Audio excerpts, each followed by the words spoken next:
following is a Comfortably Zoned Radio Network production. Littell, closing it out. How are you, sir? Pretty good, Ralph. I'm a little bit better with my throat. Oh. You know, and I'm feeling a lot better too. So you I'm sound feeling much better than you did the other day, and overall, oh boy, you're recovering from your procedure. And oh yeah. Before we know it, we're going to have the same old Mark Littell, active and working all the time. Yep. What do you miss most about baseball, organized baseball? Camaraderie.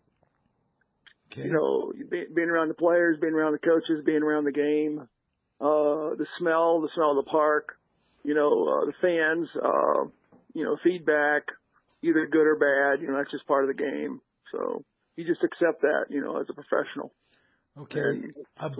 About this time of year, under normal circumstances, you'd be either playing or coaching, and somewhere along the line, we're right. within 3 weeks of spring training. What's going through your head? Well, if I was playing, I'd be working out, obviously, and I'd be doing it every day. You don't have to work out, you know, all the time, but you know, you have to get your work done, and stay with it on a you know, just be religious about it. You know, consistent is the right word.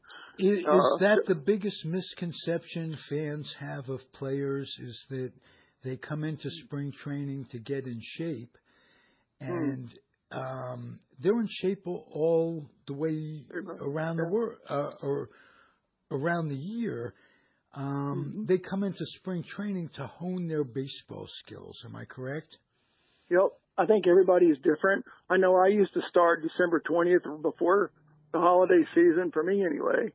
And I would just, you know, because you can have a tendency to eat too much over that time. And if you discipline yourself during that time, it disciplines you, you know, after that. And then you can go forward to say, hey, I've got to do this. And it's almost like, you know, I dare you to eat this or I dare you to eat that or anything. I never had a weight problem.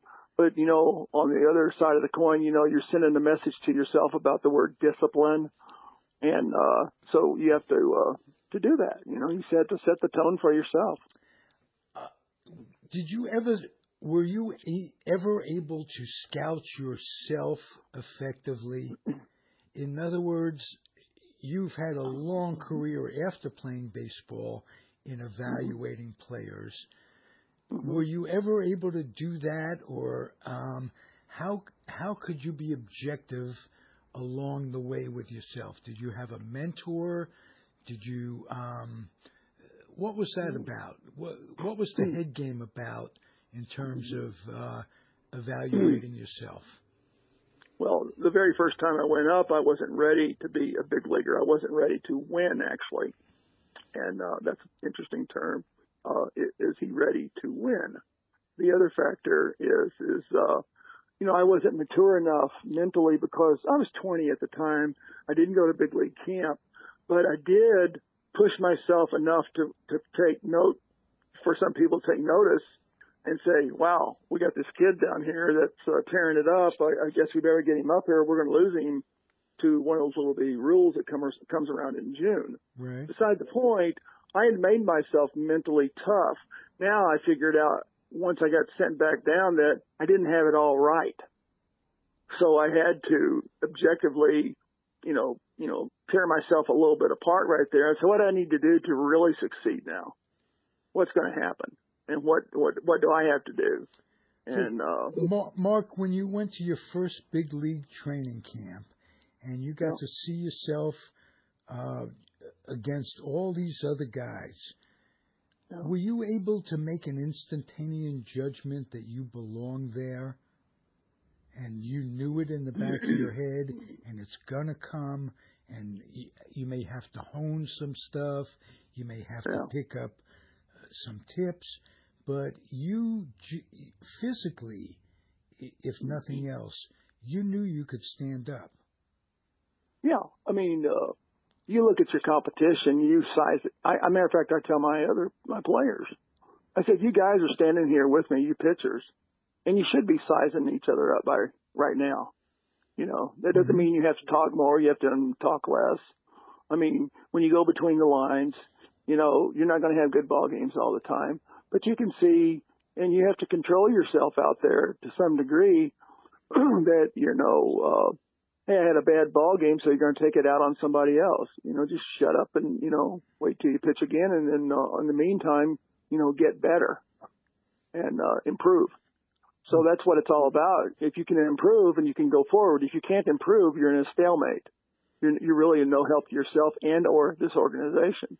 So that's when people go bye-bye and they get released. You've coached a lot of players, and were there some that could take instruction better than others to improve, or some that were just set in their ways, and no matter what you tell them, they may have talent, but to take it to the next level, they have to learn something. And are there people just too damn smart to learn? Smart in their own head. No, you are right. You are right there. About the smart part. Let me come back to the front end of that, though, because there's a lot of kids, I shouldn't say kids, but a lot of players that come out there and they've been very, very successful at the college ranks, and all of a sudden they come busting in there. You're going to actually see them fail for the first time, and you're going to see how they handle it, and you're going to say, hey, tough night, pick it up next time, and just walk by, look them in the eye, and make eye contact. And you see what their eye contact is back to you. Is their head down? Is it up? Their body language is going to tell you an awful lot about where they're at that moment. The next day, what do they like on the field? What's their body language say? Did they forget about the game last night? And, hey, I'm moving on to bigger and better things. I got a bullpen tomorrow, by the way. That's what they're thinking, too. Right. So, if they have their game plan, that's fine. If they don't have a game plan and they're lost and they've got a deer in headlights moment, that's tough. It's not tough, but you're sitting there saying, crap, And the other factor is you might have the skill level that's really good, but the character is not there, but you might have a lower skill level, and you want to get those guys, to where they can move up a little bit. And those guys generally do move up, but they don't make it maybe to the major league level. But, when you have a guy with the skills and the character and the whole nine yards right there, that he can push the envelope anytime he wants, in any league when he moves into that league. So, sometimes you're trying to challenge that, player at those different levels of saying, this kid's going to be able to. What you don't want to do. What you want to do is be able to send him up and not send him back down. Right.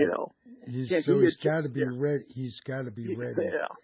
Now, high A to double A, for instance, or low A to high A, or whatever. Right. Now, there are players that handle adversity of being sent down, like you could think in history, Willie McCovey. Had to spend some time in the minors. In the same year, he won Rookie of the Year. Right. Some people come back from it. Some people don't. Specifically, being sent down to AAA from the majors. What is that like? And can that be a big help? Add Mickey Mantle to that. He was sent down and then came back. Can that be a big help to a player's career? Oh, without a doubt, because if he's not going to be helping the big league team, he's got to go, pick it up somewhere else, whether at Double A is the new kind of Triple A. But, for some of the older players, they send them back in Triple A. And I know as a pitching coach, I didn't like coaching Triple A that much. I did for a couple of years. And I was in New Orleans and Tucson. But you always run into a problem with these older guys, and I call it the 48-hour syndrome. So what I do is I give them 40 hours to get shit or get off the pot. And because they're sitting there saying they're already pissed off that they're down, and you're seeing how they're going to handle themselves. I don't tell them I'm going to give them 48 hours, but I watch them. And then what happens is I sit there in this time frame and see what their body language is, how they're throwing, what they're thinking, if they're half-assing it. The other factor is this, is that the 48 hours have come up, and I generally have, this is my take on you right now. Okay, you're pissed off that you're not with the big league team. That's right. Well, here's the deal. That 7 ERA didn't light anybody on fire, really. Okay? That's why you're here. So that's why you're here. The other thing is we couldn't trade you because nobody wants you. And number 3, you can pitch or you can fight me, and I'm going to win either way. So, choose one of the ones out of that bunch right there and then let me know which way you want to go.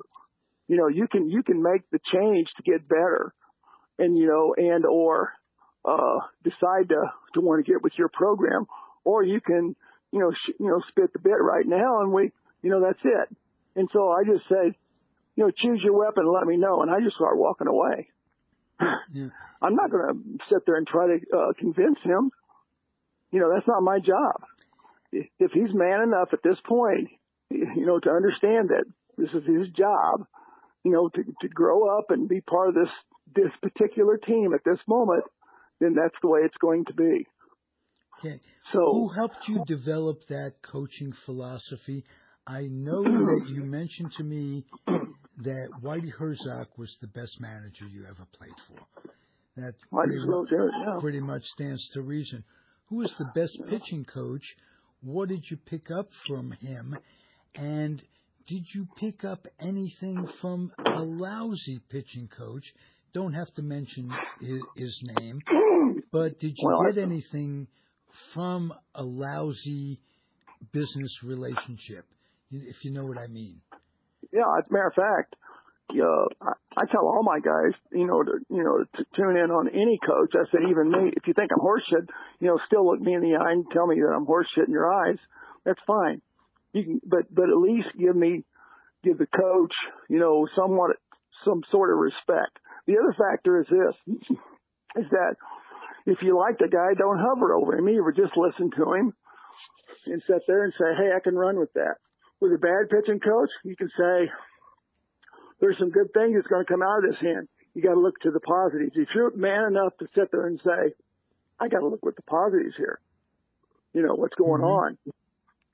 He may be right. He may be wrong. And, he might have a totally different style than what I'm used to. So a lot of people sit there and they come through one coach in high school and they're never prepared for a new coach every year, which is in the minors going to be the case. That's a definite. Or sometimes in the big leagues, you might trade off pitching coaches every once in a while for regime change or whatever reason. Right, or you get traded somewhere. Yeah, thank you. You get traded. The other factor is there's so many factors and variables right there when you come out and you understand that I have to give this guy a chance. And then, you're feeling your way through it. You asked me the question, Galen Cisco was fine, but he knew how to treat me. When I'm throwing well, they kind of leave you alone for the most part. Galen Cisco, former New York Met, who I met on the 7 train going out to the ball game once. Ohio State quarterback. And a damn good one, if I remember correctly.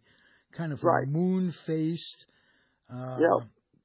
good guy. Good Very guy. good guy. He was as good as it got for you as a pitching coach? Well, he was my first one, basically, in a sense. And but my best one, you're not going to believe me if I tell you this, was Hub Kittle. Really? And, Hub Kittle was very old. Iconic St. Louis Cardinal pitching coach. Years and years in the minors. Exactly. And your paths crossed, and it just wasn't me who thought that way either, because Hub came out there and he would say, well, goddamn it, we're going to do this and this and this. Screw those damn umpires. They want to start calling the balk rule. We're going to beat them at their own game. We're going to do it this way. So he had some things, that was the kind of issue. If you had the time to listen to Hub, and that'd be great. If you want to shoot pool with him, he's going to beat you and he's going to take money off you too. Okay. But I'll tell you someone I want to learn about a little bit. When I think of St. Louis, I think two people stand out. Stan the Man, of course. We've talked about him. Yeah. Bob Gibson. Oh, yeah. Your nickname is Country. Right. Always was. I think if I remember correctly, it was Herzog that named you that.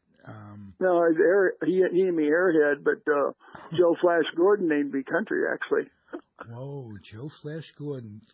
Matter of fact, Cleveland about the second Indian, day out of New York Yankees second baseman. Hall of Famer. Hall of Famer. Yeah. What a great ball player he was. And he named you Country. Well, my point being is there couldn't have been a more radical black man in those days than Bob Gibson. Yeah. And his catching mate was McCarver, who was Southern, and I always wondered how they got along. And McCarver would answer that. He said, I'd go out to the mound. He'd say, get the hell out of here. You don't know. All you know about pitching is that you can't hit it. Right. And that would be it. Right. Now you have a peer. You're a peer. You're a Country. You're a pitcher and fellow pitcher on the staff. You're Country. Right. He's totally different backgrounds. What was that like, meeting him, knowing him? Well, I just got to meet him a few times. He'd come through the clubhouse, and I'd listen or I'd shake hands, and that's about it. And then I'd just sit there and listen to him. I mean, the curiosity, I was always curious with Bob Gibson, but, he was a mean son of a bitch, but in a good way, because, he didn't take any crap off of anybody. He might come across kind of as a nice guy sometimes, but he was off the field. He was a little bit tough too. And, but if you look at McCarver and Gibson always wanted McCarver to catch him too. Really? And that's the same thing with, same way with Carlton. Carlton wanted McCarver to catch him. As a matter of fact, he took him to Philly, and, and he wouldn't play unless Maxwell was out there at shortstop. What's the old He joke? said, Maxwell ain't playing, I ain't playing. I ain't pitching. And the old joke is that Carlton will be buried together, not together, but right down the way he'd be there. I didn't realize that that Gibson liked him as a catcher as much. He did. He did a little bit. He liked him. He was hard on the coaches and he was hard on the manager. Right. Gibson was. Yeah, he was very hard on Shane Deans and Schultz, Barney Schultz, the pitching coach at the time. Yeah. And he basically said, "What the fuck you doing out here? Get the hell back in the dugout. Tell Red to go scrape his ass or something off the side or whatever." I'm serious. Wow. I've heard the stories. Yeah. Red never went out to the mound on Gibson. I think he went one time, and that was it. Never.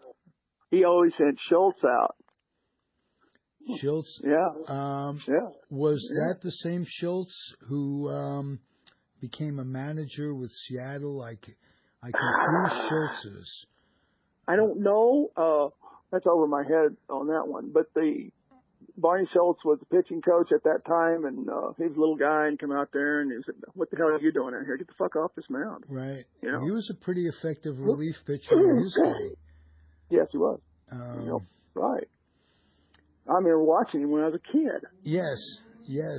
I think he was in the '64 World Series, as a matter of fact, against the Yankees.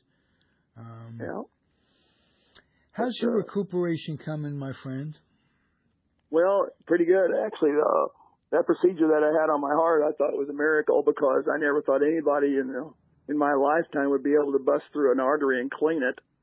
And here's this guy out of New York, 38 years old, has 5 boys. He says, "You're the perfect candidate for this." I said, "Why is that? You played pro ball." He says, "Are you afraid of anything?" "You're not afraid of anything." I said, "God." And so, and then he said, well, he said, "This is what I'm going to do." He said, "If you have a heart attack on the table, I'm going to bring you right back up and continue." I said, "Fine by me." He says, "See, you're a perfect candidate. You don't care." I said, "That's right." I said, "Do it." So And you got through. Now you have one more procedure to go through. No, this is it. I had two, my second one, and then so they cleaned out two different arteries and sent them both, and now that other side of the heart's beating that it was not getting any exercise for many years, and so my lungs came back, and I've got a lot more air than I ever had in a while. Man, so what a blessing, medical science, huh? I mean, the guy asked, yes, and people ask me, they say, "How you feeling?" I just said, "Well, I just tell them, I said, hey, I can probably kick a couple of millennials' asses right now." So there you go. All right. Well, I'm afraid of you. Always was. You're an intimidating son of a bitch. Yeah, I'm mean. You're a real mean bastard. Real mean. Yeah. All right, man. Let's do it for another 35 years. How about that? You betcha. You and me. Sounds good, Ralph. All right, Mark. Mark Littell, closing it out with Littell, Comfortably Zoned Radio Network. Thanks, buddy. Talk soon. All right. Yep. The proceeding was a Comfortably Zoned Radio Network production. Thank you for listening.